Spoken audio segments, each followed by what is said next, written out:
નમસ્કાર દર્શક મિત્રો, કોવિડનો કેર એ ક્યાં ધીમું પડવાનું નામ દેતો નથી. દુનિયાની વાત કરીએ આપણે તો 2,11,60,000 કરતા વધુ લોકો આ રોગથી સંક્રમિત થયા છે. 7,64,680 કરતા વધારે મોત થયા છે અને 1,32,76,000 કરતા વધારે લોકો આ રોગમાંથી સાજા થયા છે. ભારતની વાત કરીએ તો 25,26,192 લોકો આમાં સંક્રમિત થયા. 49,036 કરતા વધુ મૃત્યુ થયા અને 18,08,936 લોકો સાજા થયા. વિશ્વની વાત કરીએ, ભારતની વાત કરીએ, અમદાવાદમાં છીએ, ગુજરાતની વાત ના કરીએ તો કેમ ચાલે? એટલે ગુજરાતમાં કુલ 76,480 કરતા વધારે લોકો સંક્રમિત થયા, 2,700 કરતા વધારે મૃત્યુ થયા અને 59,530 કરતા વધારે લોકો આમાંથી સાજા થઈને બહાર આવ્યા.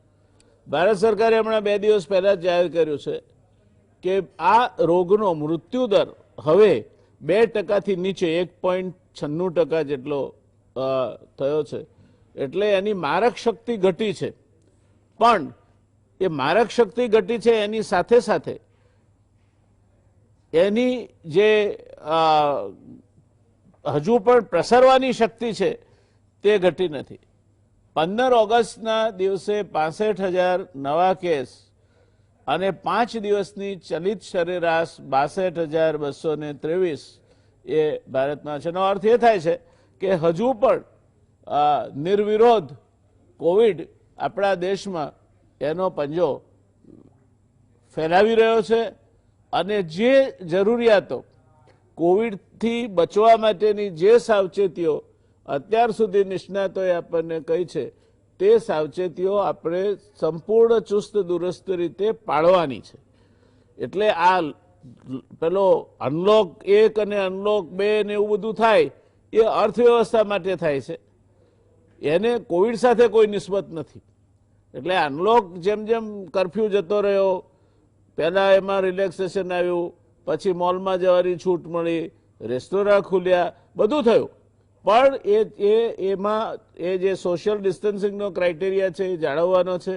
2 ગજ કી દૂરી આપણે જાળવી રાખવાની છે, માસ્ક પહેરવાનો છે અને સાથોસાથ હાથ ધોવાના. જરૂરી નથી તમે પેલો સેનેટાઈઝરથી જ ધોવો, કોઈ પણ સાબુ સારો હોય અને ફીણ વળે 30 સેકન્ડ સુધી ફીણ હાથ પર એ રીતે હાથ ધોશો તો ચાલશે. આ વાત કર્યા પછી હવે આજે વાત કરવી છે તદ્દન નવા વિષય પર. મેં પ્રાથમિક ભૂમિકા બાંધતા જ કહ્યું કે વિશ્વમાં જે લોકો કોવિડથી અસરગ્રસ્ત થયા એમાંથી 2,11,00,000માંથી માત્ર મૃત્યુ તો 7,64,000 પ્લસના જ થયા. 1,32,76,000 લોકો બહાર આવ્યા, સાજા થયા. ભારતમાં પણ એ સ્થિતિ છે. 18,08,900 કરતા વધારે લોકો બહાર આવ્યા, સાજા થયા. ગુજરાતમાં પણ 59,000 કરતા વધારે લોકો સાજા થયા. એટલે સાજા થનારાની સંખ્યા પણ હવે ખાસી મોટી થવા માંડી છે. પણ સાજા થયા એટલે બધું જ સમૂહસૂતર થઈ ગયું એ ધ્યાનમાં આપણે ન રહીએ, કારણ કે હમણાં જ જે અહેવાલ આવ્યો છે વુહાન, જ્યાંથી આ આખો રોગ ઉદ્ભવિત થયો, ત્યાં 50% કરતાં વધારે લોકો જે સંક્રમિત થયા હતા એમને ફેફસાના અથવા અન્ય વિકૃતિઓ એક યા બીજી રીતે જોવા મળી છે. એટલે કોવિડમાંથી બહાર આવ્યા પછી આપણે જંગ જીતી ગયા છે અને હવે પાછી આપણી રાત્રિચર્યાઓ, દિનચર્યાઓ, ભેગા થવાનું, ટોળે મળવાનું એ બધું શરૂ થઈ જાય એવું નહીં કરતા.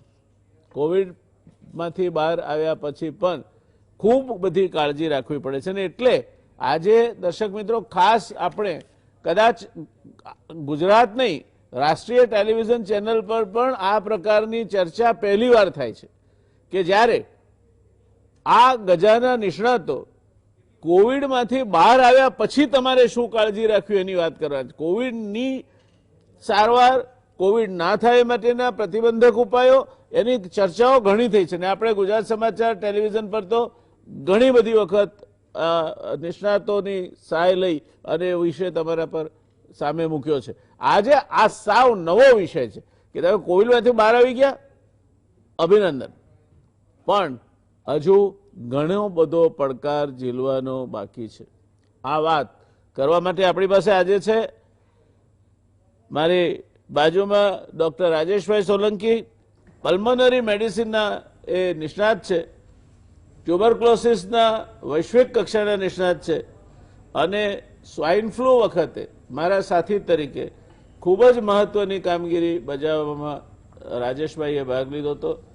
સાવ નિરાભિમાની, સરળ, પણ પોતાના પ્રોફેશનને કમિટેડ એવા રાજેશભાઈ સોલંકી એ ઘણા બધા પલ્મોનોલોજીસ્ટના ગુરુ રહી ચૂક્યા છે. આજે પણ સિવિલ હોસ્પિટલમાં કામ કરે છે અને ભણાવે છે. ત્યાર પછી ડૉક્ટર હરજીતભાઈ ડુમરા એક એવા યુવા નિષ્ણાત છે કે જેને નિશંક રીતે કહી શકાય કે આ ક્ષેત્રની ક્રિટિકલ કેર માટે અને ફેફસાના રોગોના કોઈ પણ પ્રશ્ન માટે જો અલ્ટિમેટ કોઈની સલાહ લેવાનું કોઈને કહેવામાં આવે તો ડુમરા સાહેબ પાસે જવું પડે. આ ક્ષમતા છે એમની. પલ્મોનરી અને ક્રિટિકલ કેર મેડિસિનમાં એમનું સ્પેશિયલાઇઝેશન છે અને ક્રિટિકલ મેડિસિન એટલે દર્શક મિત્રો તલવારની ધાર પર ઊભા રહીને કામ કરવાની વાત છે. એક નાનો નિર્ણય એ આ બાજુ ગયો તો કોઈની જિંદગી બચી જાય, આ બાજુ ગયો તો કોઈની જિંદગી ઉડી જાય, એવા ક્ષેત્રના નિષ્ણાત છે. લંગ ટ્રાન્સપ્લાન્ટેશન અને સ્લીપ મેડિસિનમાં ઊંડો અભ્યાસ ધરાવે છે. આપણને નસકોરા બોલતા હોય, સ્લીપ એપનિયા કહે છે, એ બધા જે રોગો હોય આપણને ખબર ના પડે, આપણે એમ કહીએ કે ઊંઘમાં માણસ ગુજરી ગયો, પણ એ પણ એક રોગ છે જેને નસકોરા બોલતા હોય, મોટા ઊંઘ અને જોર જોરથી સ્નોરિંગ જેને કહેવાય એ થતું હોય તે એના ડુમરા સાહેબ નિષ્ણાત છે. તુષારભાઈ પટેલ એ પણ આપણા ગુજરાત સમાચાર ટીવી માટે એક એવા નિષ્ણાત છે કે જે ઘણી વખત તમારી સામે આવ્યા છે. કોવિડ ટાસ્ક ફોર્સ રાજ્ય સરકારે જે કર્યો હતો એના સભ્ય છે, પલ્મોનોલોજીસ્ટ છે અને એક ખૂબ જ નિષ્ણાત તબીબ તરીકેની ખ્યાતિ ધરાવે છે અને એ પણ ક્રિટિકલ કેર જે કોવિડની કહેવાય એમાં એમનું ગ્રુપ પણ બહુ નિકટતાથી અને બહુ ઊંડી રીતે જોડાયેલું છે. એટલે આ ત્રણેય નિષ્ણાતોને આજે તમારી સામે એ વાત રજૂ કરવા માટે, એ વાત સમજાવવા માટે આપણે વિનંતી કરી છે કે સાહેબ આ કોવિડ મટી જાય અને કોવિડમાંથી દર્દી બહાર આવી જાય, પછી 10-15 દિવસો કદાચ તમે દવા આપી હોય તે પ્રમાણે દવા લે, પણ પછી શું કરવું જોઈએ ને એના શું એના વિપરીત અસરો થઈ શકે અને એ વિપરીત અસરોનું પરિમાણ શું અને એના સામે રાખવાની સાવચેતી શું. શરૂઆત ડુમરા સાહેબ આપ વચ્ચે છો એટલે આપનાથી કરીએ. કોવિડ પતી ગયા પછી ઘણી વખતે તમે એક નાની જંગ તો જીતી લો છો, પણ એક મોટી જંગ ઘણા દર્દીઓના સામે ચાલુ રહે છે. ઇટ ઇઝ એક્સપેક્ટેડ કે કોવિડમાંથી 60થી 70% લોકો 2 થી 3 અઠવાડિયામાં સંપૂર્ણ રીતે સાજા થઈ જતા હોય છે, બટ આશરે 30થી 35% લોકોને કોવિડ પતી ગયા પછી બી લાંબા ગાળા માટે ઘણા બધા કોવિડ સિવાયના લક્ષણો ચાલુ રહેતા હોય છે. હવે આ લક્ષણો મોટાભાગના દર્દીઓમાં જોવા નથી મળવાના, એટલે એ ગભરાવાની વાત નથી. ખાસ કરીને એ દર્દીઓ જેમની ઉંમર વધારે છે, 65ના ઉપર, જેમને બેકગ્રાઉન્ડમાં લોંગ સ્ટેન્ડિંગ બીમારીઓ છે, હૃદયની, ફેફસાની, કિડનીની, લિવરની, એ દર્દીઓમાં આ લક્ષણો વધારે જોવા આવતા હોય છે. આ લક્ષણો બેસિકલી ક્લાસિફાય કરી શકીએ તો એ ફેફસાના લક્ષણો પ્રીડોમિનેટ કરે છે, કેમ કે કોવિડનું ન્યુમોનિયા એક ફેફસાને ઘણી બધી તકલીફ આપે એવો રોગ છે. સો ઘરે ગયા પછી બી ઘણા બધા દર્દીઓને લાંબા ગાળા માટે શ્વાસની તકલીફ ચાલુ રહેતી હોય છે. આ શ્વાસની તકલીફ સમય સાથે ધીમે ધીમે ઘટતી હોય છે અને એક્સપેક્ટેડ છે કે 90% લોકોમાં 3 મહિનામાં આ શ્વાસ સંપૂર્ણ રીતે જતું રહેવું જોઈએ. પણ છતાં બી અમારું બેકગ્રાઉન્ડ એક્સપિરિયન્સ જે જૂની પેન્ડેમિક્સ હતી, મર્સ પેન્ડેમિક, સાર્સની પહેલા પેન્ડેમિક, એમાં જોવા મળ્યું હતું કે 6 મહિના પછી બી 10% લોકોને ફેફસાની તકલીફો ચાલુ રહી હતી. કોવિડ વિશે અમને પૂરતી માહિતી હમણાં નથી, પણ સમય સાથે એ ક્લેરિટી આવશે. ફેફસા સિવાય બીજા બધા અંગોને પર થોડી ઘણી ઈજાઓ જે વધારે થયેલી હોય કોવિડ દરમિયાન, તો એના લક્ષણો કોવિડ પતી ગયા પછી 3 અઠવાડિયા પછી બી ચાલુ રહી શકે.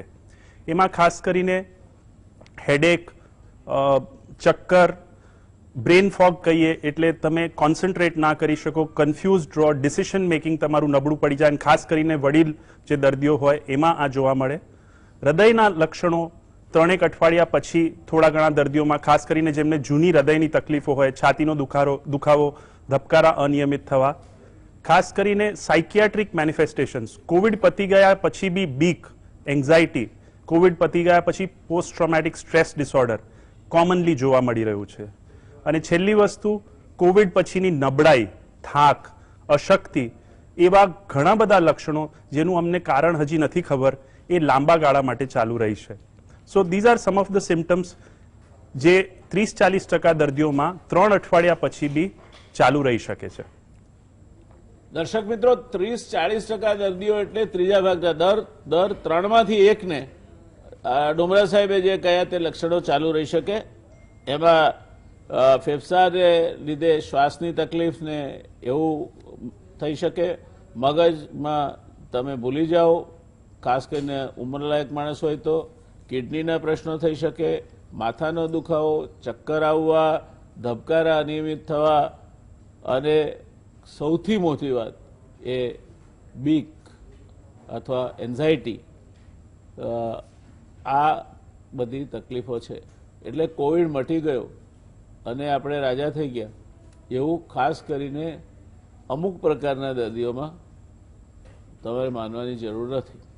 રાજેશભાઈ, આપ ફેફસાના નિષ્ણાત છો અને સાહેબે કહ્યું તેમ ફેફસાના લક્ષણો અને એને લગતી તકલીફો, શ્વાસ ચડવો, ખાસ કરીને આ શ્વાસની કારણે અશક્તિ લાગે છે અને માણસને સાયકોલોજીકલી એટલે માનસિક રીતે એને એમ લાગે છે કે હું બીમાર છું, અને ધીરે ધીરે એની અંદરથી હિંમત તૂટતી જતી હોય તે પ્રકારની પરિસ્થિતિના પણ ક્યાંક ને ક્યાંક જોવા મળે છે. તો શું કહેવા માંગો છો આપ અંગે? દર્શક મિત્રો, ખાસ કરીને આપણે જાણીએ છીએ કે જ્યારે પેશન્ટને કોરોના શબ્દ વાપરીએ કે કહીએ કે કોવિડ પોઝિટિવ છે, ત્યારે જ એની માનસિક નબળાઈ થતી થાય છે. પરંતુ જેમ અજીતે વાત કરી એ પ્રમાણે એ શરૂઆતના પીરિયડમાં દર્દીને સારું થઈ ગયા પછી પણ એનો થોડી ઘણા અંશે એ ડર રહ્યા જ કરે છે. એના કારણે એકદમ ગભરાઈ જાય છે. એટલે કે આપણે એનું જે સ્ટ્રેસ ફેક્ટર છે એ આપણે દૂર કરવું જોઈએ.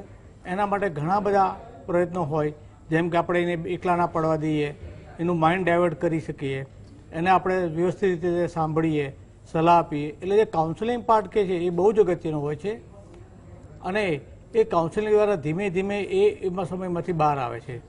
ખાસ કરીને જ્યારે આપણે હોમ આઇસોલેશન શબ્દો વાપરીએ છીએ, 14 દિવસ એક રૂમમાં રહેવું અથવા તો હોસ્પિટલમાં ડિસ્ચાર્જ કર્યા પછી 10 દિવસ બાદ 7 દિવસ એકલા રહેવું, એટલે એક એકલતા પણ અનુભવે છે. એના કારણે બી એનું થોડુંક માનસિક સંતુલન ગુમાવે છે અથવા સ્ટ્રેસ ફેક્ટર હોય છે.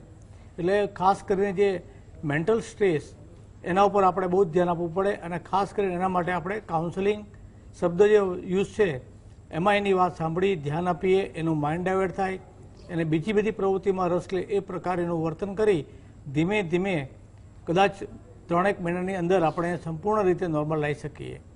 ફેફસાની વાત કરીએ કે જે દર્દીને સામાન્ય લક્ષણ હોય કે ભાઈ ગળું પકડાયું છે, થ્રોટ ઇન્ફેક્શન છે, એને કોઈ તકલીફ રહેતી નથી. પણ જે લોકોને ન્યુમોનિયા થાય છે અને એમાંથી એ બહાર આવે છે, શરૂઆતનો સ્ટેજ હોય, માન લો કે 2 અઠવાડિયા, મેક્સિમમ 20 દિવસ, પાછળથી એને થોડી ઘણી તકલીફ હોય, એમાં જે વાત કરી કે ભાઈ શ્વાસ લેવામાં તકલીફ પડે, થોડુંક ચાલે, શ્વાસ ચડે, બેસી જાય, પાછો ચાલે, એટલે આ પ્રકારે આપણે એનું અસેસમેન્ટ કરતા હોઈએ છીએ, જેમાં આપણે ખાસ કરીને લંગ ફંક્શન એટલે પલ્મોનરી ફંક્શન ટેસ્ટ કરીએ છીએ અને એના આધારે એમને આપણે નોર્મલ લાઈફ લેવા માટે breathing exercise, chest mobility, maximum deep breathing exercise, અથવા તો બને ત્યાં સુધી એને આપણે જે આપણે કહેવાય પ્રાણાયામ નાવડે જ આપણે કહીએ છીએ એ પ્રકારની એક્સરસાઇઝ કરી અને એમાંથી બહાર આવે છે. નબળાઈ માટે ખાસ કરીને આપણે જાણ્યું કે ખાસ કરીને મસલ વીકનેસ ઘણીવાર દર્દીને દાખલ થાય ત્યારે સ્ટીરોઇડ નામની દવા આપે છે અથવા તો વાયરલ ઇન્ફેક્શન કારણે પોસ્ટ વાયરલ ફેઝમાં એને આ તકલીફ હોય છે. એટલે એવા દર્દીઓને આપણે સ્ટ્રેચિંગ એક્સરસાઇઝ પણ આપતા હોય છે. એટલે આવા બધા દર્દીઓને ખાસ કરીને મેન્ટલી, ફિઝિકલી અને લંગ ફંક્શન દ્વારા અને પ્રાણાયામ અથવા બીજી ટેકનિક દ્વારા આપણે એનું ફેફસાનું ધ્યાન રાખી શકીએ છીએ. દર્શક મિત્રો, આ વાત થઈ ફેફસા અને આ રોગની જે આખી ટ્રીટમેન્ટ છે એમાં ઘરવાળા તરીકે કે કુટુંબ તરીકે પણ તમારી મોટી જવાબદારી છે. જે વ્યક્તિ આ રોગમાંથી બહાર આવતો એની ધીરે ધીરે બીક ભાગે, એને એકલો નહીં રહેવા દેવો, એને જેમાં રસ પડે તેવી વાતો કરવી, એ ક્યાંક કંઈ વાત કરતો હોય તો એને કાપી નહીં નાખવું. સાજા થઈને આવ્યા છે અને મોટી ઉંમર છે એટલે શેઠ આવ્યા તો નાખો વખારે, એની માફક તમારે એની સાથે વર્તાવ નહીં કરવો. આ તમારી જવાબદારી છે. જેટલું તમે એ સારી રીતે બજાવશો તેટલું જ તમારો જે સ્નેહી છે તે ઝડપથી રિકવર થશે અને નહીં કરો તો એમાંથી બીજા બધા તકલીફો ઊભી થશે. ખાસ કરીને એન્ઝાયટી છે એ બીજા બધા અનેક રોગો માટેનું મૂળ છે. તો એ દિશામાં જે રાજેશભાઈએ કહ્યું તે વાતનું આપણે સંપૂર્ણ ધ્યાન રાખવું જોઈએ. અને પલ્મનરી ફંક્શન ટેસ્ટ પીએફટી કહે છે એ કોઈ નિષ્ણાત તમારા જે ફેફસાને લગતા ડૉક્ટર હોય અથવા તો જિલ્લા કક્ષાએ પછી ફેફસાને લગતા ડૉક્ટર ના મળે તો કોમ્પિટન્ટ ફિઝિશિયન હોય એની દેખરેખ નીચે આ બધું ધ્યાનમાં લેવું જોઈએ અને ફેફસાને કસરત મળે તે રીતે તમારે એની સાથે જોડાવવું જોઈએ. એટલે માત્ર દવાથી સાજું થઈ જશે દર્દી એવું નહીં માનવું જોઈએ. એક કરતાં વધારે બાબતો જોઈશે. એને સાજો કરવા માટે તમારી હૂંફ જોઈશે, એને માનસિક ટેકો જોઈશે, એની બીક ભાગવાની વાત કરવી પડશે, સાથોસાથ ફેફસાની મજબૂતી વધારવાનું કામ પણ કરવું પડશે. તો 3 મહિને એની ગાડી પાટા પર આવશે. નહીં કરો તો પછી આગળ જતા મુશ્કેલીઓ થશે. તો તુષારભાઈ, મારે આપને પૂછવું છે કે આમાં આ જે આખી ચર્ચા આપણે કરીએ છીએ એમાં કોઈ સ્પેસિફિક ફિઝિયોથેરાપીનું અથવા તો કસરતનું મહત્વ ખરું અને ફિઝિયોથેરાપિસ્ટનો રોલ શું હોઈ શકે એમાં?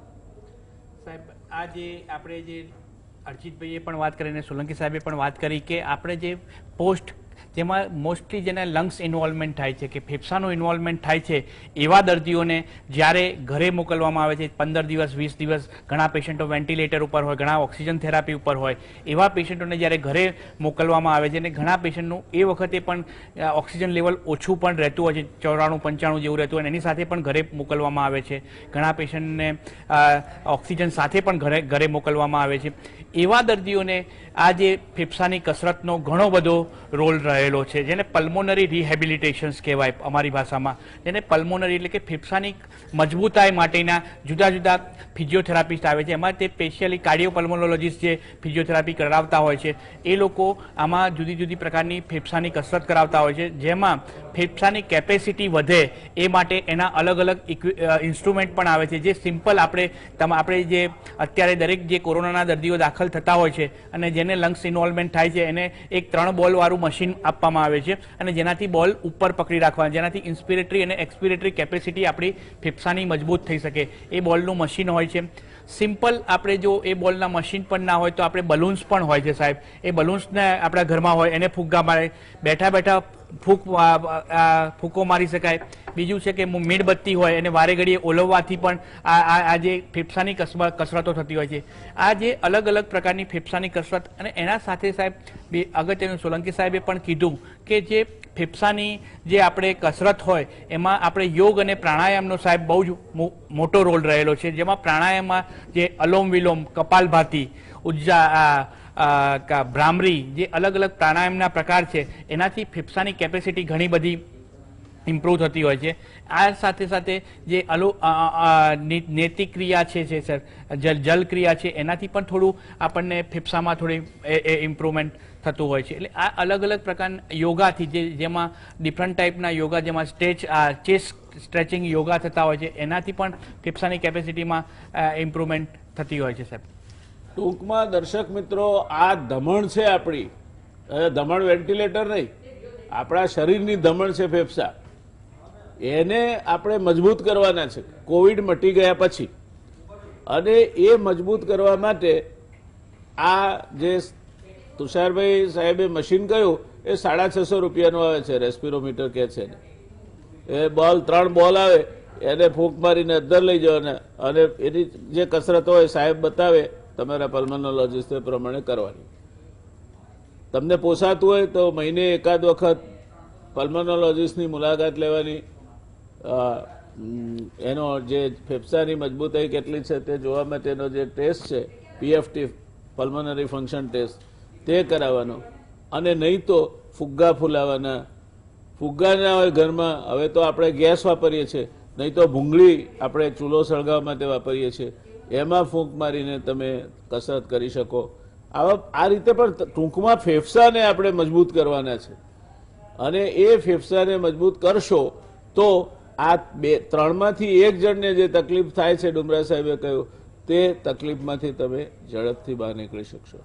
એટલે આ 3 ડૉક્ટર સાહેબોએ જે વાત કહી ખૂબ જ અગત્યની છે, અને એ બાબતમાં આપણે ધ્યાન રાખીને ચાલીશું તો આગળ જતા સાહેબ આ ના થાય તો પછી કંઈક ફાઇબ્રોસિસ કે એવું કંઈ થવાની શક્યતા ખરી? સો બેસિકલી જે અમારી માહિતી છે કોવિડ વિશે એ હજી અધૂરી છે, બિકોઝ આ ડિઝીઝ ઇવોલ્વ થઈ રહ્યું છે, આખા વિશ્વમાં આના વિશે ચર્ચા થઈ રહી છે, પણ એના પૂરતા પુરાવા હજી અમારા પાસે નથી. સો જે બી લિટરેચર છે, જે ડેટા આવી રહ્યું છે, એ ઘણું બધું પ્રીવિયસ એપિડેમિક્સના બેસિસ પર આવી રહ્યું છે. સો ગયા વખતના સ્વાઇન ફ્લૂના એપિડેમિક્સ, મર્સના એપિડેમિક્સ, સાર્સના એપિડેમિક્સમાંથી જોવા મળ્યું હતું કે મોટાભાગના દર્દીઓ 3 થી 6 મહિનામાં સંપૂર્ણ રીતે આ તકલીફમાંથી બહાર આવી જતા હોય છે. છતાં બી 1 વર્ષે 10% દર્દીઓની ફેફસાની ક્ષમતા નોર્મલ કરતા 10 થી 20% ઓછી જોવા મળી હતી, જે પ્રીવિયસ એપિડેમિક્સ થયા એમાં. એટલે 90% લોકોને નિમોનિયા પછી કોઈ બી રેસિડ્યુઅલ ડેમેજ ફેફસામાં 6 મહિના પછી એક્સપેક્ટેડ નથી. ફાઇબ્રોસિસ બેસિકલી એક હીલિંગ પ્રોસેસ છે. હીલિંગ પ્રોસેસ એટલે દર્દીને સાજું કરવાની શરીરની એક રીત છે. ફાઇબ્રોસિસ જ્યારે માપસર થાય તો એ દર્દીને હેલ્પ કરે, દર્દીની હીલિંગ પ્રોસેસમાં એ યોગદાન આપે. પણ ફાઇબ્રોસિસ જે ડિસ્પ્રપોર્શનેટ થાય, એટલે રોગ નાનો પણ ફાઇબ્રોસિસ વધતું જાય, ત્યારે જ એ ફાઇબ્રોસિસ દર્દીને નડતું હોય છે. વાયરલ ન્યુમોનિયા કોવિડનું હોય કે કોઈ બી કારણસર હોય, એક્સપેક્ટેડ એ છે કે જે ડેમેજ પહેલા 3 મહિનામાં થઈ ગયું છે એના કરતાં એ ડેમેજ વધવાનું નથી. સો દાખલા તરીકે તમારી ફેફસાની ક્ષમતા 3 થી 6 મહિનાએ 70 કે 80% પહોંચીને અટકાઈ જાય છે, તો આગળ ચાલીને એ 80 ના 60 નથી થવાના. બટ જે 20% ડેમેજ તમારું રહી ગયું છે એના લીધે લાંબા ગાળે શ્રમ પડે એવી પ્રવૃત્તિઓ તમને કરવામાં તકલીફ પડે છે. દાદરા ચડવા, વજન ઉચકવું, ઝડપી રીતે ચાલવું, એ તમને તકલીફ આપી શકે છે. સો દાખલા તરીકે તમારું નંબર એ 10%માં પડે છે કે જે લોકોને 6-12 મહિના પછી બી ફેફસાની ક્ષમતા ઓછી છે, ફાઇબ્રોસિસ રહી ગયું છે, એમાં બી કોઈ ગભરાવાની વાત નથી. પણ હા, તમારી ઉંમર જોતા જે તમારા સામે એક લાંબુ જીવન છે, તો શ્રમ કરે પડે એવી પ્રવૃત્તિઓ કરવામાં તમને થોડી તકલીફો રહી શકે. ટાઈમ સાથે મોટા ભાગે આ ફાઇબ્રોસિસને ટેકલ કરવા માટે અમે લોકો યુઝ્યુઅલી દવાઓ બી ચાલુ કરવાના ફેવરમાં રહીશું. પણ કઈ દવા ક્યારે ચાલુ કરવી, એની અસર કેટલી થશે, ફાઇબ્રોસિસમાં રિવર્સલ થશે કે નહીં, એ વસ્તુઓ માટે હજી પૂરતા પુરાવા નથી, એ માહિતી અધૂરી છે. પણ અમે લોકો ઘણા બધા પેશન્ટ્સમાં જ્યાં ફાઇબ્રોસિસ ડિસ્પ્રપોર્શનેટ છે એ લોકોને આ દવાઓ સ્ટાર્ટ કરી રહ્યા છીએ. સો 3 થી 6 મહિનામાં એના વિશે બી માહિતી મળશે. દર્શક મિત્રો, એનો અર્થ એ થયો કે આ જે ફેફસાની તકલીફો છે એના માટે પણ જરૂરી સારવાર અને જે કોમ્પિટન્ટ ડોક્ટર જેને કહેવાય એના હાથ નીચે લેવી જોઈએ. ડુમરા સાહેબની આ વાતને આપણે આગળ વધારીશું. રોકાઈશું અત્યારે એક નાનકડા બ્રેક. વિરામ બાદ સ્વાગત છે દર્શક મિત્રો તમારું. ચર્ચા કરી રહ્યા છીએ આપણે કોવિડ મટી ગયા પછી શું કાળજી રાખવી જોઈએ જેથી 30-35% દર્દીઓને જે અમુક પ્રશ્નો થાય છે તે પ્રશ્નો ન થાય. આમાંના એક પ્રશ્નની વાત થઈ આપણે કે જો ફેફસા નબળા પડે અને એમાં 80% હોય અને એટલા સુધી રહે પછી 20% રહી જાય ભાગ, તો એ 80%થી વધશે નહીં આગળ, એની ચિંતા નહીં કરવાની. પણ પેલો 20% કેપેસિટી તમે ખોઈ, જે આ બધા કસરત નહીં કરી, બાકીના ઉપાયો કરવા જોઈએ તે નહીં કર્યા, એ પાછી નહીં આવે.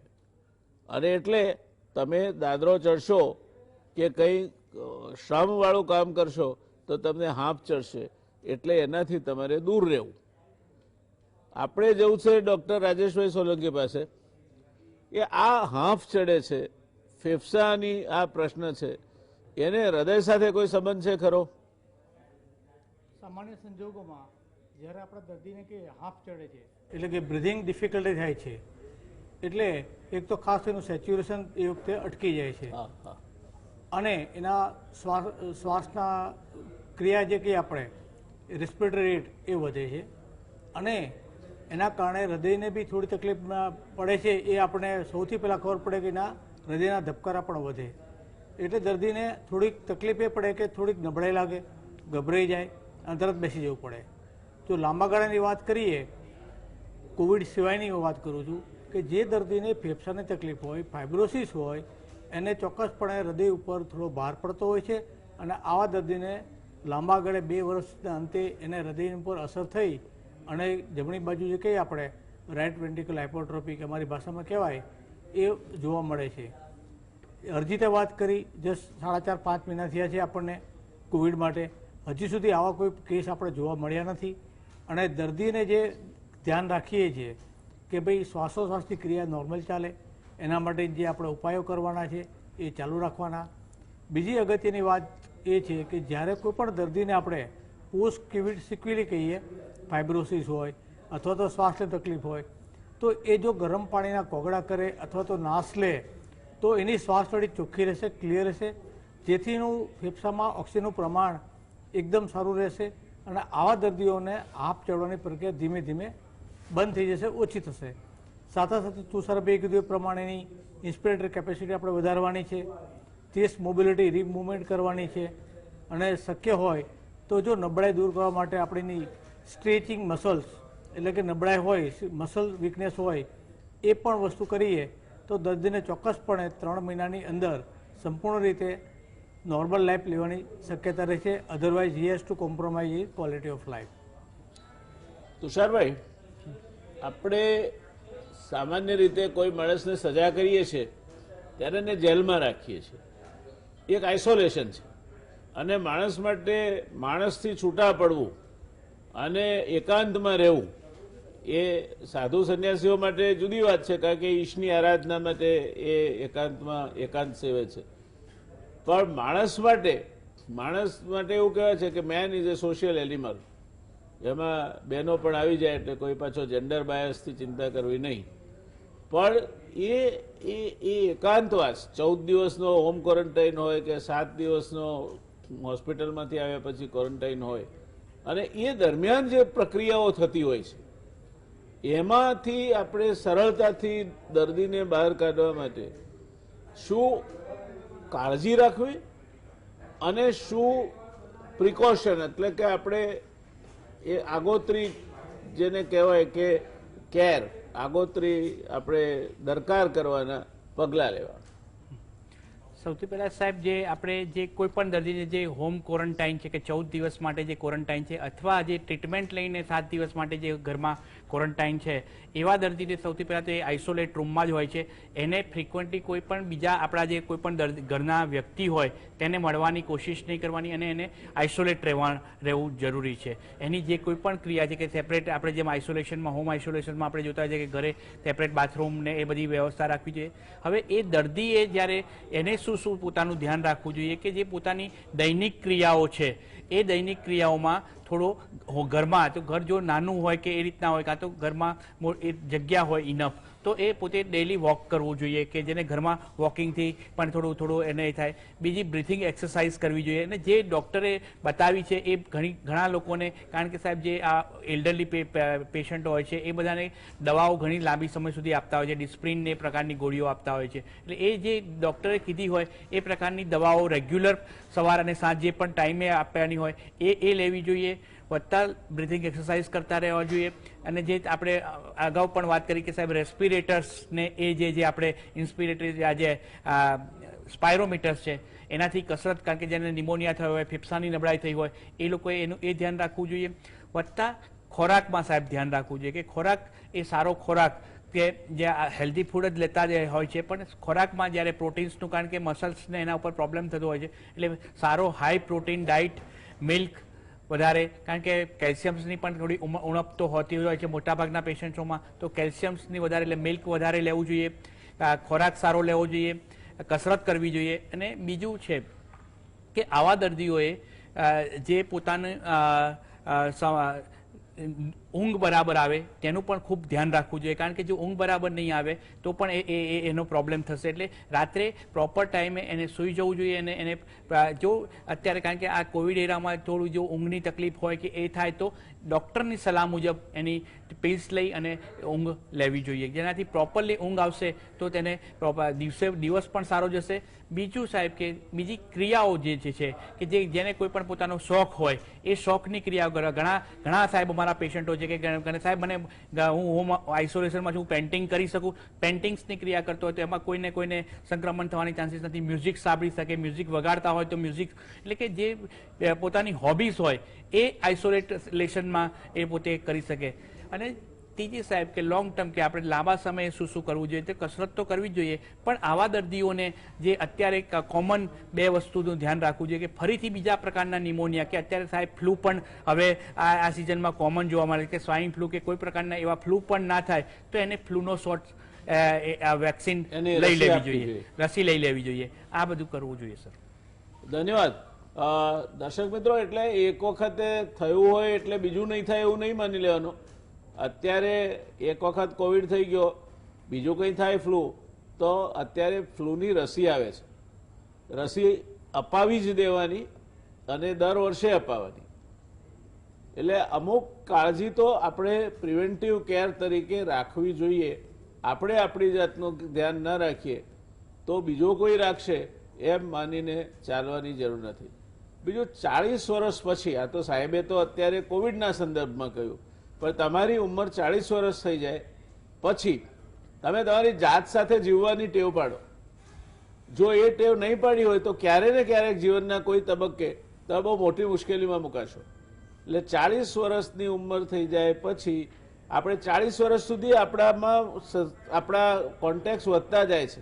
મિત્રો મળે, પછી પત્ની આવે, બાળકો આવે, બાળકોના સગા આવે, પછી 40-45 વર્ષ પછી એ સંબંધો, બાળકો વિદેશ જાય, બીજા કોઈ પ્રશ્નો આવે, છૂટા પડતા જઈએ છીએ આપણે. એટલે એક તમે તમારી જાત સાથે જીવી શકો એ પ્રકારનો એવો કોઈ પણ એક એવો શોખ રાખો કે જે તમને તમારી મેતે નિજાનંદની મસ્તીમાં જીવાડે. કારણ કે જીવવાનું તમારે છે, તમારી જિંદગી છે અને એ જિંદગીને તમે જે રીતે જીવશો એ તમારા હાથમાં છે. આ વાત તુષારભાઈએ જે વાત કહી એની સાથે જોડીને મેં કહી છે. ડુમરા સાહેબ, સામાન્ય રીતે આ કોવિડમાં આપણે જે PCR ટેસ્ટ કરીએ છીએ એની રિલાયબિલિટી 70% જેટલી ગણાય છે. HRCT કરીએ છીએ આપણે અને એક જગ્યા જ્યાં કોવિડ આપણને હેરાન કરે છે, આપણા પૂર્વ રાષ્ટ્રપતિ પણ અત્યારે જે ક્રિટિકલ કન્ડિશનમાં છે એને પણ મૂળ મુશ્કેલી ક્લોટની મગજમાં થઈ. તો આ મગજ સાથે આ રોગને શું લેવા દેવા છે? સો કોવિડના મેક્સિમમ જે લક્ષણો છે એ બેસિકલી અપર રેસ્પિરેટરી ટ્રેક કે ફેફસા સાથે સંકળાયેલા છે અને મોટાભાગના દર્દીઓમાં ફેફસાના જ લક્ષણો ડોમિનેટ કરતા હોય. પણ એનું મતલબ એ નથી કે બીજા અંગોને કોવિડ લગતી અસર નથી થતી. ખાસ કરીને થોડા ઘણા દર્દીઓમાં હૃદયની તકલીફો અને સાથે સાથે મગજની તકલીફો બી જોવા મળતી હોય છે. મગજની તકલીફો ખાસ કરીને ઉંમરલાયક માણસોમાં અને એના ઉપરાંત જે લોકોને બેકગ્રાઉન્ડમાં ડાયાબિટીસ, બ્લડ પ્રેશરનો રોગ હોય છે એવા દર્દીઓમાં વધારે જોવા મળે છે. મગજની તકલીફોના જે અનકોમન મેનિફેસ્ટેશન્સ છે, અનકોમન એટલે કહું છું કેમ કે જે મોટી બીમારીઓ મગજની હોય છે, જેમ દાખલા તરીકે લકવાની અસર થઈ અથવા તો મેનિન્જાઇટિસ થવું, મગજનું ઇન્ફેક્શન થવું, એ બહુ જ ઓછા પર્સન્ટેજ ઓફ પેશન્ટ્સમાં જોવા મળે છે. મગજના બીજા લક્ષણોમાં અમે લોકો કહીએ પોલિન્યુરોપેથી એટલે નસો સુકાઈ જવી અથવા સ્નાયુઓ નબળા પડવા, એવા લક્ષણો બી થોડા ઘણા દર્દીઓમાં જોવા મળતા હોય. જે કોમનેસ્ટ મગજ લગતા લક્ષણો છે એ છે loss of sense of smell, એટલે તમારે સ્મેલ જતી રહે અથવા ટેસ્ટ જતું રહે. એ ઘણા બધા દર્દીઓમાં કોમનલી જોવા મળતું હોય અને એનું રિકવરી પીરિયડ આશરે 3-1 અઠવાડિયા મેક્સિમમ હોય છે. એના ઉપરાંત કોવિડ થઈ ગયા પછી જે કોમનેસ્ટ સિમ્ટમ દર્દીઓ અમને આવીને કહી રહ્યા છે એ છે હેડેક, એટલે માથાનો દુખાવો, જે કોઈ બી દવાથી ઘણી વખતે મટતું નથી, અને ગિડીનેસ અથવા ચક્કર, જે વધારે માત્રામાં જોવા મળે છે. કોઈક દર્દીઓમાં ખેંચની તકલીફો બી જોવા મળે છે.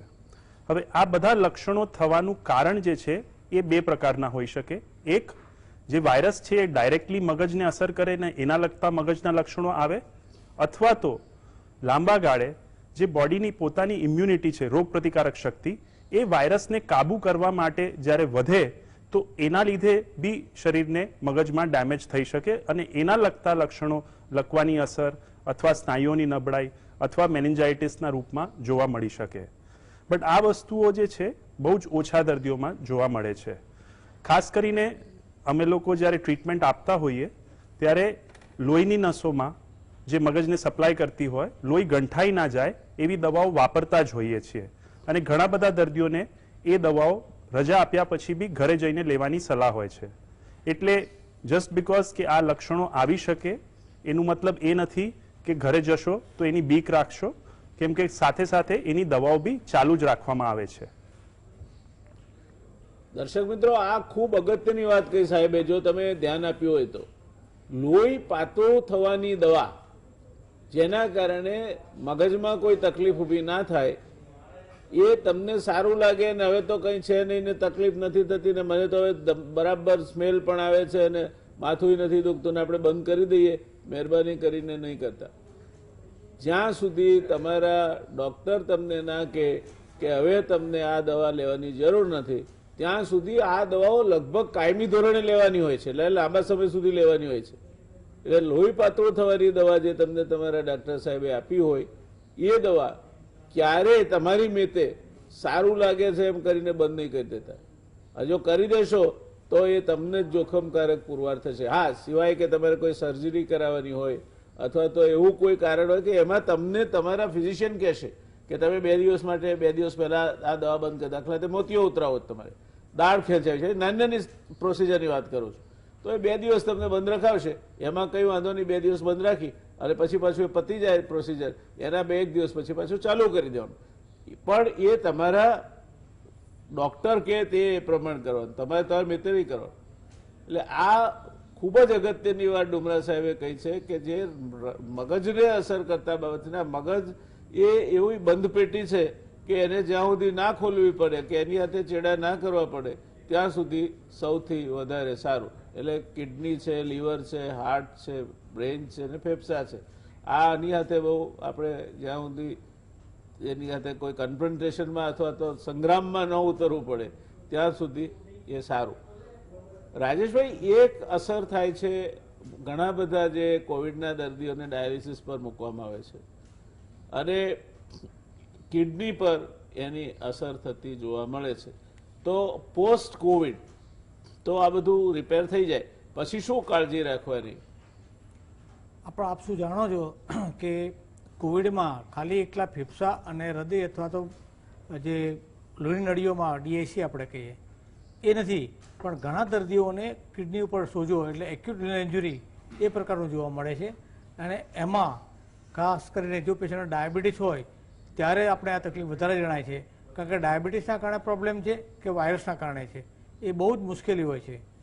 પરંતુ જો આ દર્દીને ધ્યાન રાખવામાં આવે અને જો પ્રોપરલી દવા કરીએ તો એ સંપૂર્ણપણે મટી જાય છે. દાખલા તરીકે કોઈ પેશન્ટ આવ્યું, એનો બ્લડ યુરિયા અને ક્રિએટિનિન જે કિડનીના પેરામીટર છે એ બગડતા હોય, એની જો નિયમિત સારવાર કરવામાં આવે એનું કારણ જાણી શકાય કે ભાઈ કોઈ બેક્ટેરિયલ ઇન્ફેક્શન છે, કાઉન્ટ વધારે છે, અથવા તો એ દર્દીના ડાયાબિટીસના કારણે છે, તો એ પ્રમાણે દવા આપવાથી એ જે મટી જાય છે.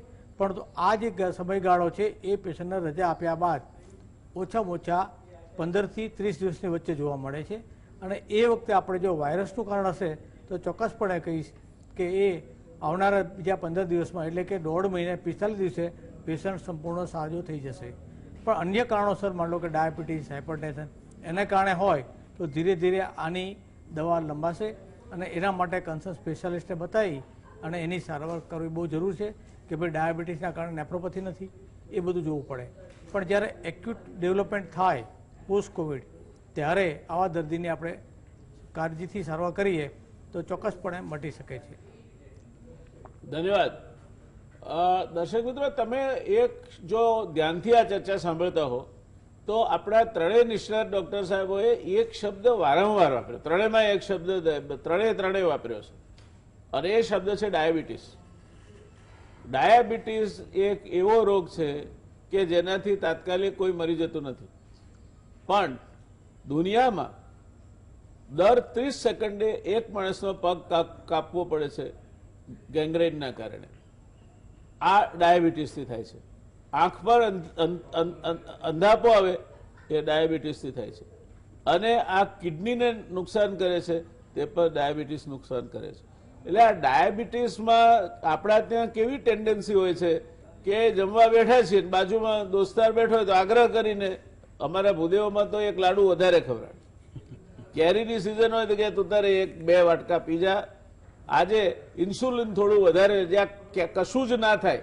યાદ રાખજો, તમે આજે લાડુઓ ખાઈને વધારે દવા લેશો એટલે શુગર કંટ્રોલ થઈ જશે. આ મૂર્ખતા કરતા નહીં. તમને તમારા ડાક્ટરે જે કહ્યું હોય તે જ ખાવું, દવા તે જ લેવી. તમારા હાથે કોઈ પણ પ્રકારનું ડાપણ કરવા જશો તો ડાયાબિટીસના કારણે નુકસાન થાય છે એના કરતાં ખાંડ ઘટી જવાના કારણે, જેને હાઇપોગ્લાઇસેમિયા કહે છે, એ જો 40-45 થઈ ગઈ તો સીધા રામ બોલો ભાઈ રામ થઈ જશે, તમે ચક્કર ખાઈને કોમામાં જતા રહેશો. એટલે આ ડાયાબિટીસને ગંભીરતાથી, આ કોમોર્બિડિટી કહે છે, એમાં સૌથી ખરાબમાં ખરાબ જો કોમોર્બિડિટી હોય તો એ ડાયાબિટીસ છે.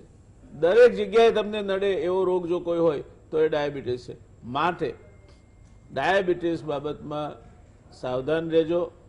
ગુજરાતમાં દર 6 માણસે 1 માણસને ડાયાબિટીસ છે. આપણે મીઠા માણસો છીએ એટલે આપણને જલ્દી ડાયાબિટીસ લાગુ પડે છે, કારણ કે મેદસ્વીતા છે, પેટ પેલો ગોળ ટોપલી જેવું થઈ ગયું હોય, દુંદાળા દુઃખભંજનો સદાય વાળે વેશ એમ ગણપતિ જેવું પેટ હોય, સિડેન્ટરી લાઈફસ્ટાઈલ, કંઈ જ કરવાનું નહીં, ખાટલેથી પાટલે, પાટલેથી ખાટલે, ઘરેથી નીકળ્યા એસીમાંથી ગાડીમાં બેઠા, એ એસી વાળી હોય, ઓફિસે ગયા ઉતર્યા, લિફ્ટમાં બેઠા, પાછી ઓફિસમાં બેઠા, એ એસી વાળી હોય, અને પછી સરસ મજાનો વરસાદ પડ્યો હોય અને શું મજા આવે દાળવડા ખાવાની, ને પછી ભજીયા મંગાવીએ, મિક્સ ભજીયા. અને આ આપણી જે બધી કુટેવો છે ને એ ડાયાબિટીસને કંકોત્રી લખીને બોલાવે છે. અને પછી સતત માનસિક તણાવ, શેર બજારના ભાવ વધઘટ થાય એ દાડે આપણને ઊંઘ ના આવે. એટલે આ બાબતે આપણે આપણા આ રોગને કંકોત્રી લખીને બોલાવીએ છીએ. એ તમારી આકાંક્ષાઓને કાબૂમાં રાખો. There is nothing wrong in keeping an ambition. Peace begins when ambition dies. પણ તમે તમારી મહત્વાકાંક્ષાઓ ઉપર જો લગામ નહીં રાખો તો એ ઘોડો તમને ડાયાબિટીસના ઘરમાં ખેંચી જશે. અને ડાયાબિટીસ થયો હશે તો પોસ્ટ કોવિડ કેર, જે આ ત્રણેય ડોક્ટર સાહેબોએ આપણને કહી, તે બહુ મુશ્કેલ પડશે. હવે આપણી પાસે છેલ્લો રાઉન્ડ છે અને દરેકને 2-2 મિનિટમાં સાહેબ આપે એક મુદ્દા ઉપર સલાહ આપવાની છે. જેને કોઈને કોવિડ થયો હોય અને કોવિડમાંથી સાજો થઈને બહાર આવતો હોય અને રિઝનેબલી ગુડ એટલે થોડા રિસ્ક ફેક્ટર પણ હોય, થોડા ના પણ હોય, એને શું સલાહ આપશો આપ? શરૂઆત કરીએ તુષારભાઈ આપથી. જેને કોવિડ થયો અને જે રિઝનેબલી સારા થતા હોય એમને મેઇનલી ફેફસાની જે તાકાતના જે આપણે યોગ અને પ્રાણાયામ રેગ્યુલર કરવા જોઈએ અને એનાથી ફેફસાની મજબૂતાઈ વધારવી જોઈએ.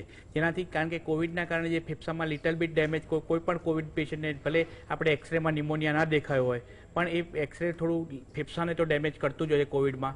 તો એની મજબૂતાઈ માટે ફેફસા માટે યોગ અને પ્રાણાયામ કરવા જોઈએ સાહેબ. ડુમરા સાહેબ આપનો વારો. અને એમાં સ્પેસિફિકલી આ HRCT ટેસ્ટ કરાવવો જ જોઈએ કે ચાલે? સૌથી પહેલા તો કે શું કાળજી રાખી શકાય જેનાથી આગળની તકલીફો વધતા અટકાય. સૌથી પહેલા કે ડિસ્ચાર્જ થાવ હોસ્પિટલથી એટલે અવેરનેસ હોવી જોઈએ કે રોગ પતી ગયો છે પણ લક્ષણો તમારા ચાલુ રહી શકે. એ અવેરનેસ ડોક્ટરોમાં બી ઘણી વખતે નથી હોતી.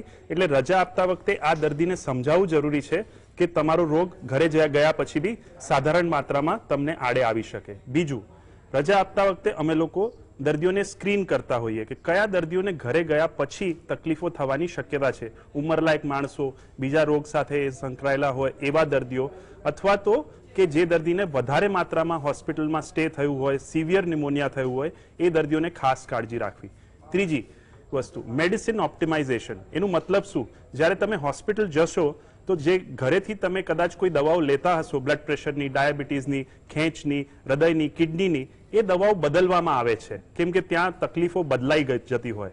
એટલે રજા આપ્યા પછી ઘણી વખતે દવાઓ ઉમેરવાની રહી જતી હોય છે. એટલે ખાસ કરીને ઘરે ગયા પછી તમારા નજીકના ફિઝિશિયનને મળીને તમારી જે જૂની પ્રોબ્લેમ્સ છે એની દવાઓ ઓપ્ટિમાઇઝ કરવી જરૂરી છે. ચોથી, ઘણી વખતે ઘરે ગયા પછી બી દર્દીને થોડી ઘણી તકલીફો આવી શકે અને 10 થી 20% દર્દીઓને આગલા 3 મહિનામાં, ખાસ કરીને જે એમને કોઈ જૂના રોગો વધારે માત્રામાં રહ્યા હોય, રીહોસ્પિટલાઇઝ થવાની જરૂર પડી શકે છે. એની માનસિક તૈયારી હોવી જોઈએ કેમ કે ઘણી વખતે તમારા ડોક્ટર્સ તમને સલાહ આપશે કે તમારે પાછું હોસ્પિટલ આવવું પડશે અને દર્દીઓ ઘણી વખતે ના પાડી દેતા હોય છે બીકના લીધે કે મારે બીજી વાર હોસ્પિટલ નથી આવવું. સમજો કે આ વસ્તુ ડોક્ટર્સ બી રિલક્ટન્ટલી જ કહેશે પણ એ શક્ય છે. પાંચમી, પલ્મનરી રિહેબિલિટેશન, જેમ તુષારભાઈએ કીધું, એ 25 થી 30% લોકોમાં ખાસું જરૂરી છે અને એ રિહેબિલિટેશનથી તમારી ક્વોલિટી ઓફ લાઈફ, એ કસરતોથી તમારી શ્વાસનું પ્રમાણ ઘણું બધું ઓછું થઈ શકે છે. છેલ્લી, ઘણા બધા દર્દીઓ કોવિડ પછી જ્યારે ઘરે આવે છે ત્યારે એમને ઘણા બધા લક્ષણો રહી જતા હોય છે.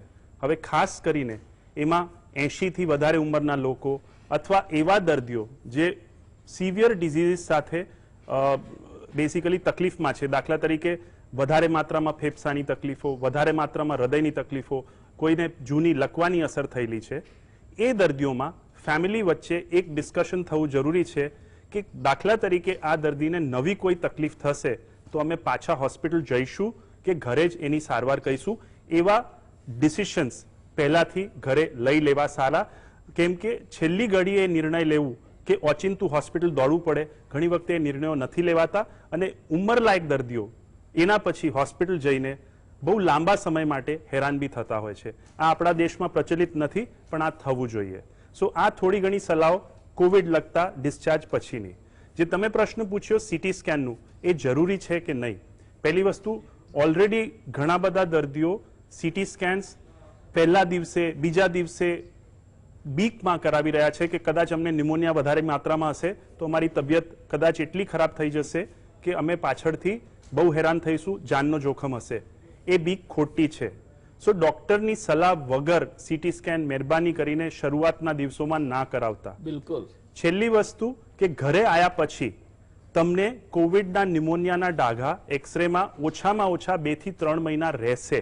એમાં વધારે માત્રામાં સીટી સ્કેન કરાવીને તમારી સારવારમાં કોઈ ફેર પડવાનું નથી. એ ડાઘા સમય સાથે કુદરતી રૂપે વગર કશું દવાએ જતા રહેવાના છે. એટલે વારંવાર સીટી સ્કેન જોઈને મારું નિમોનિયા રહી ગયું છે, મારી તકલીફ વધી ગઈ છે, એની ચિંતા કરીને હેરાન થવું નહીં. ધન્યવાદ ડુમરે સાહેબ. રાજેશભાઈ, આપને બહુ સમય તકલીફ નથી આપતો કારણ કે સમય આપણો પૂરો થવા આવ્યો છે. દર્શક મિત્રો, ત્રણેય નિષ્ણાતોને આપે સાંભળ્યા. એક જ વાક્યમાં મારી સલાહ છે કે ગભરાવું નહીં અને સાથે સાથે કાળજી રાખવી. તમારા ફિઝિશિયન અથવા તમારા ડૉક્ટરો એ કે તેમ કરવું. તમારી જાતે તમારા ડૉક્ટર નહીં થવું. ઇન્ટરનેટ પર ઘણી બધી બાબતો આવે છે, છાપામાં ઘણી બધી બાબતો આવે છે, ઘણી બધી રસપ્રદ માહિતીઓ મેગેઝિનો પણ આપે છે. આ કશા ઉપર આધાર નહીં રાખતા. Your doctor he is right. એ તમને ઓળખે છે, તમારા શરીરને ઓળખે છે. એ જે કે તે પ્રમાણે કરો અને નિરાતે એણે જે આપ્યું હોય તે કાળજીઓનું પાલન કરી અને માનસિક ભય નહીં રાખતા. કારણ કે પેલી જાહેરાત આવે છે, તમે સાંભળ્યું છે, ડર કે આગે જીત હૈ. એટલે આપણે આ ચર્ચાને અહીંયા વિરામ આપીશું. મળીશું સોમવારે વળી પાછા એક નવા વિષય સાથે, નવી વાત લઈને. ત્યાં સુધી ગુજરાત સમાચાર ટેલિવિઝન પર અમારો આ શો જોવા માટે આપ સૌનો ખૂબ ખૂબ આભાર. શુભરાત્રી, શબ્બા ખેર, ટેક કેર.